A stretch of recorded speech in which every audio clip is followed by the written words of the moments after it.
Hey everyone, thanks for stopping in to check out the video. I am doing this one for the knock sensor on the iron block swaps for the LS engines, LQ4, LQ9, etc. 5.3, 4.8. It's getting pretty popular to do this swap, and it seems like everybody's looking for an alternative on the knock sensors instead of turning them off when you tune, or something like that. You want to keep them on there, be able to check your detonation and have a good tune put on. So check out the video, and I'll be drilling out my knock sensor to a 3/8 hole starting with 11/32, and there's plenty of metal inside these. Just take your time, use something to keep the drill bit cool and the knock sensor cool, because the knock sensor is plastic with a metal insert, and you will melt it or rip the center out if you don't take your time.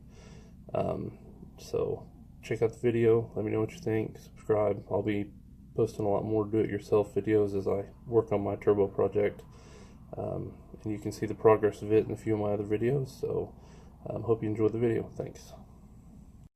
Alright everybody, I am going to be trying to relocate my knock sensors on my 5.3 swap in my 2005 GTO. Most of the time people recommend tapping and drilling the block, but I'm going to try, since these sensors are only 15 bucks at O'Reilly's.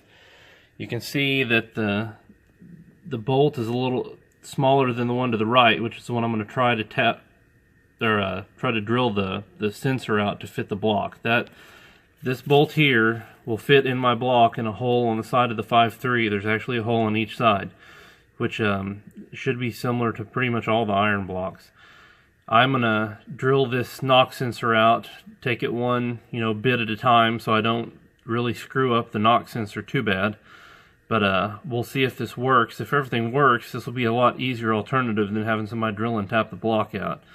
So I'll give it a shot, and then we'll keep it letting you know how things work out once I get it tuned and see if they actually work out. But I'm going to start with an 11/32 drill bit, and once I get big enough, this is close to a 3/8 inch bolt, it's metric, so I'm not going to try to go into metrics with everybody just because I'm starting with a SAE set of drill bits.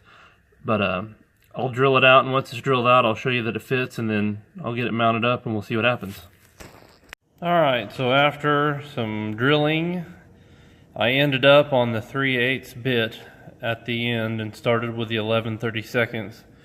Now, this will actually fit right down in the knock sensor.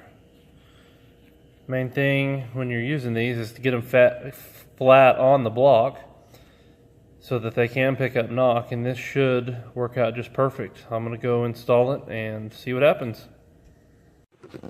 Alright, I'm going to get in here and try to put this knock sensor in video at the same time. You can see the hole I'm using, and I did put a little bit of blue Loctite on the threads so that it will stay, but I'd also like to be able to get it out in the future if I ever have to remove it. So it's going in pretty easy. Just got to get it nice and snug and where it needs to be. Make sure nothing else is in the way. Looks like it's in there good. Find a wrench here.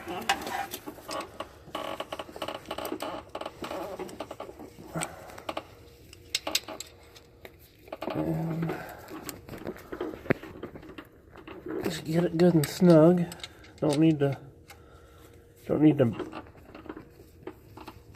put too much force on it because it's going to stay pretty good and flush.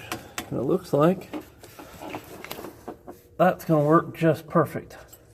You can see it's right there behind the engine mount on the side of the block, and it fits just perfect with that hole bored out to 3/8, and that bolt fits right in. Everything fits snug, and the connector's right where it needs to be.